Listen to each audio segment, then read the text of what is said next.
Hi, I'm Andy and welcome to this video. Today I'm visiting the Fairy Glen in Bexcoed in North Wales, an absolutely stunning place. Let me get my equipment and we'll head on down into the gorge.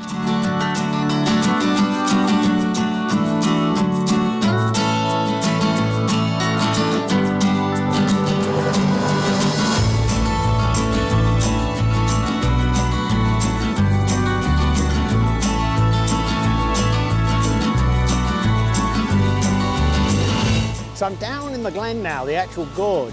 So I'm going to take a little look around and have a scope around. So let's take a quick look at the actual glen itself because the river is in flood. So as you can see, the river is raging through the glen into the distance. What I'm going to do is I am going to try and capture just the gorge as it comes through.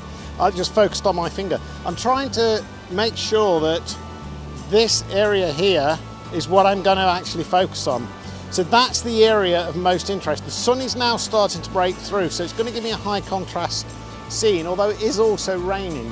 It's also the end of summer, so we have a little bit of colour in the trees down at the end as well. The rocks are really slippy, there's a lot of water around, a lot of leaves. It's the end of autumn now, you can potentially see the leaves falling. So let's get set up. I need to be super careful down here. It's very slippy. This is where the Peak Design cap clip comes in super handy. Watch my short on that. I'm going to get my tripod set up down here. I actually want my tripod quite low because what I want to do is get these rocks in the foreground and the actual ravine, the gorge, in the distance with the water rushing through. And then it's a question of being patient, waiting for the sun to come out. So let's get the camera on. Super quick with the clip. Okay, put the bag somewhere safe. We need that to be nice and dry and safe. That's safe there. Let's get this set up. Can sit on this rock, perfect. Right, let's just get this baby set up. Let's capture our first framing and composition. I've got my Canon 90D and at the moment I've got my 18-135. One thing that I will be doing is using my 100-400. I want to get a real close up of the water rushing through. It's quite brown today. So we'll see what that looks like on a long exposure. We'll do some long exposures with the 100-400 in a second. I have put my lens hood on now because it started to rain. The weather is so changeable in Wales. It started to rain, so that'll keep the rain off the front element of my lens. So we shouldn't get any water droplets on that. The first composition I have captured here, I'm going to capture it in normal. It's probably on about 35mm range. I have got it on f4 and 1/40th of a second. That is a really fast shoot. That's really just going to freeze the action. I'm focusing on the actual falls themselves. I've got it on 2-second timer. Just let the camera settle. Lovely. So that's just a generic shot, basically. What I'm going to do now is I'm going to ramp up the aperture. I'm on manual mode, by the way. I do like manual sometimes. I'm going to ramp up the aperture so that I can bring the speed down, looking at the histogram to balance the image, make sure nothing's overexposed. So now I've got 1/3 of a second. It's f18, so what I really want is I want a more extended shot. So I'm going to get the neutral density filter out. I'll probably do an ND64, so that'll give me a few stops to really play with. I think an ND1000 in this overcast light is going to be too much. I've got the ND filter now. The secret is to get this on now without it getting any rain on it. The lens hood is doing a great job of protecting the front element of the lens. I'm using my body just to make sure it gets no water on. Double check, yep, perfect. This will bring our exposure right down. So now let's increase that and just drop our, so with the ND64, I am now getting, I want a bit more than f4. I want about f8, between f8 and f11. I'm on f9 at the moment. That's the sweet spot for this 18-135 lens. So let's just extend that timer. Right, I've got it now. I've got an 8-second exposure. So let's capture this. We've got the water rushing through. We've got the autumn colours, but we've also got the water exiting to the right. So let's capture that image. And that looks absolutely great. We've got some really good flow of the water coming through the gorge and exiting to the right of the frame. I'm really pleased with that image. It's stopped raining now, so I am now going to put on my Sigma 100-400. Just need to be super careful in these conditions. I don't know about you guys, but changing lenses is one of the most nerve-wracking things that I ever seem to do when I'm on a photo shoot, especially when I'm next to a waterfall. And we will switch this. It has I got a tripod sleeve, absolutely awesome. If you want to know where I got this, because Sigma don't make them, just drop me a line, just drop me a comment below, and I can tell you where I got it from. I will apply the ND filter again. Stop training now, which is good, which is always useful as well when changing a filter. Magnetic filters, by the way, absolutely excellent. Right, so let's get that shutter speed adjusted. Let's pump it up, see what we can get. Right, I'm using the histogram again on manual mode for this. I'm getting there, I'm getting about 10 seconds at f9. So again, especially with the zoom lens, the 2-second countdown, critical. Let the camera and the tripod settle. By the way, when using a telephoto, oh, I like that, I really like that. It's got a real haze to it. But one thing to remember about this is to turn off the image stabilisation when doing, especially when doing long exposures of waterfalls, because the image stabilisation will try to track the movement of the water.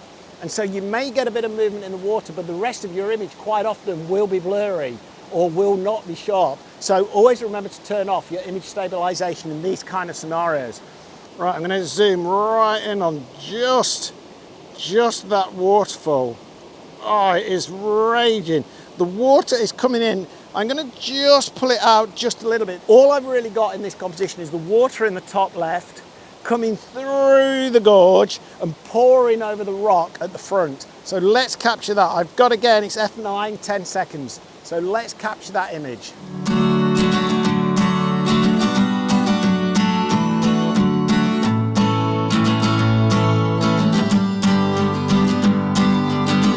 So what I'm going to do now, I really like that image. So what I'm going to do though is I reckon that this would be great in portrait. So let me rotate this into portrait mode. So portrait mode will work really well on this. Just bring it out a little bit, because what we can do now in portrait, I've probably got it, it's only on about 135 mil. But what we've got is we've also got the trees above the gorge as the water flows through and out of the bottom of the gorge. Again, I've got it on 10 seconds, f9. That seems to be a pretty good one. I'm going to drop that just a little bit. It's just got a little bit of clipping at the top end. So actually it's going to be a 6-second f9. I just want to rotate it round a little bit. I want a bit more of the rocks on the left-hand side. So you'll see this in the image once I've captured it. Just want to make sure everything here is nice and stable. I don't want my camera ending up in the river. That will be a nightmare. Okay, so let's just get those trees. Let's get the water coming out of the ravine. Let's get the rocks on the left as well. I don't want the waterfall to be completely dominant in this composition.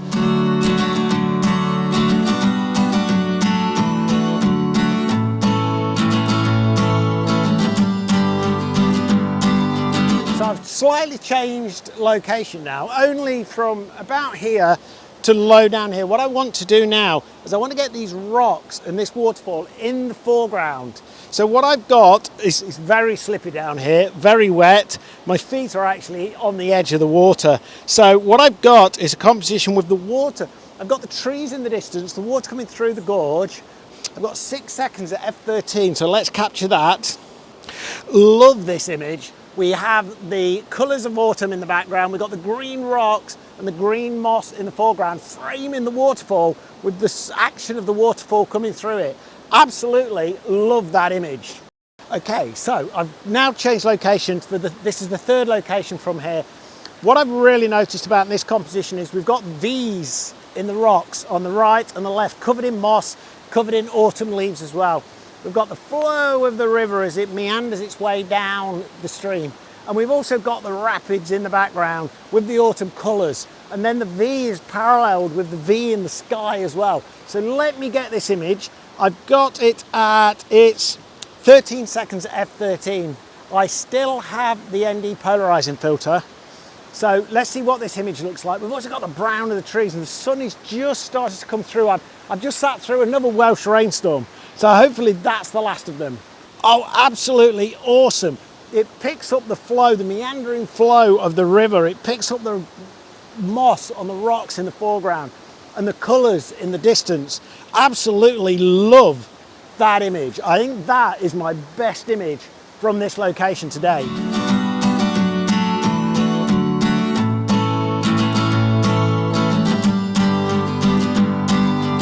I'm kind of tempted to go for a full 30-second exposure as well. I'm really tempted to do a true long exposure on this one. Right, I'm really going to have to close down the aperture. What have we got? It's not really in the sweet spot of this lens. We're right at f/25, right at the end of the lens's capabilities now. But we do have the ND polarizer. Let's try that. Let's see what this is going to do. Okay, so this is the 30-second exposure. I am really pleasantly surprised by that. It has really picked up the smooth lines of the flow of the water and the foam coming down the river. Absolutely awesome. So coming up next will be the gallery. I do hope that you stick around for that. There were some additional images that I managed to capture which are amazing too. Please remember to like and subscribe to the channel. Your support is massively appreciated, and feel free to drop any comments you may have below. Absolutely great to have you during the video. Thank you very much for watching, and I will see you again soon.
you